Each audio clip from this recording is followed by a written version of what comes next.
This next spray I am a fan of.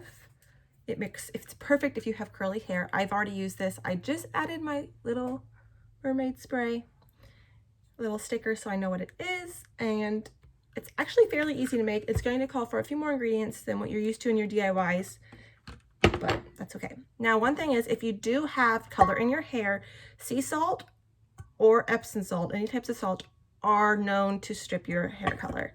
So I would caution you if you have hair color in your hair. However, I have known people who've ditched the mousse and went to this mermaid spray. So if you're really trying to go toxin free, this is a great option. And I have another video on summer highlights. We will see if these combination works. So I'm going to have sea salt here. You can use sea salt or Epsom salt. I just had sea salt at hand. I have both here. The last time I used Epsom salt. You're going to want, this recipe calls for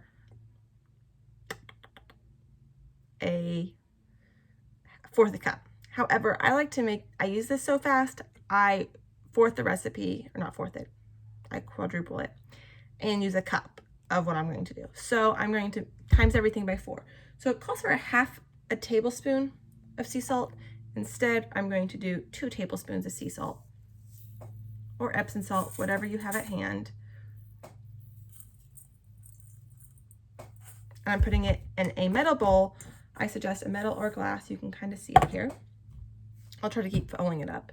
And then you're also going to want to mix your essential oils in with it. So for this video, I'm going to do cedarwood and lavender, rosemary. See here if I can hold all of them. And nope, I can't. Geranium. Oh wait, I can. Right here. These are my 4 R's. Geranium, rosemary, lavender, cedarwood. If you don't have an oil, just leave it out. It's not that big of a deal. So normally I do 5 drops of each. However, since I am quadrupling this recipe, I'm going to do 20 drops of each. Yes, that seems like a lot. It smells great. It's all great for your hair. I'm just kind of speeding this. And to be honest, once I get to so many drops, I don't even count. I just put a lot of shake in there and then I'm like, okay, that looks like 20. If you want to add a little more of one versus the other, go for it. No one's saying you can't. That's the great thing about DIYs. You get to adjust it and you're the control. So you do whatever you want. I'll kind of show you here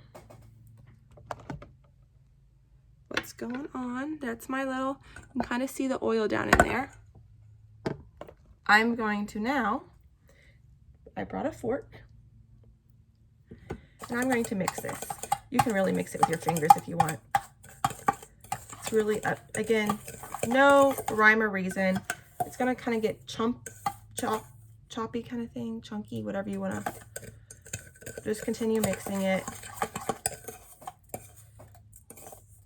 Smells amazing.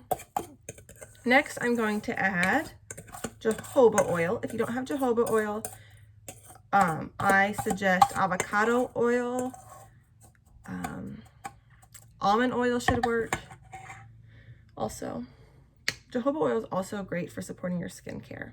So that's one thing about this. It calls for a 1/4 tablespoon. So again, I'm quadrupling my recipe. So I'm doing 1 tablespoon. Spilled it.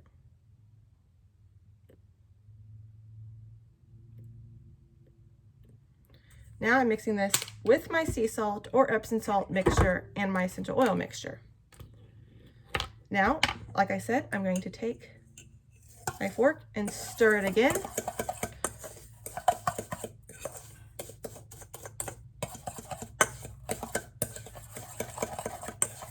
And one of the last steps we're going to do here is we're going to make some green tea. What I do is I just got a regular green tea bag. You can either boil some water or microwave it for a quick. I just microwaved it for 1.5 minutes. My mail's here, more young living. Super exciting. I have some, turned in my reward points, and I have some Immunipro essential oil, and I have some lipstick to try. So back to the green tea. Why I've been making this, why I made some other DIYs, I had my green tea bag sitting making some green tea. You want it warm, but you do not want it boiling, as again, it's just a chemical reaction. We're messing with essential oils. You do not want to heat them too much. So I'm going to pour my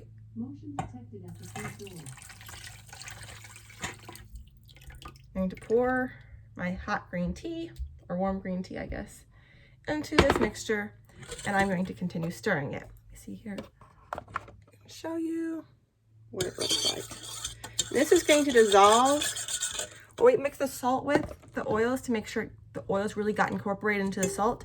And now, since this is warm, it's dissolving the salt. So it's all mixing together really nicely because we did this combination. That's why you do not want to throw everything together all at once. And let's see if I can put this into my mermaid spray bottle without spilling it. Because if you watch any of my DIY videos, we all know I spill more stuff.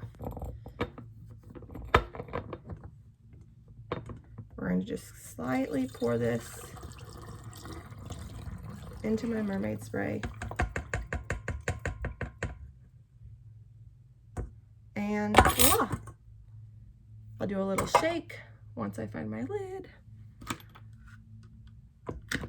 So I like to put this on right after the shower when my hair is wet. I use a t-shirt to dry my hair, and this is not if I'm doing straight hair, if this is what I would want in my curly hair. And, or if you just have natural curls, you know about the curling method and not brushing your hair. But this is it. And again, like I said, I could have made more of this recipe. This is just what I did.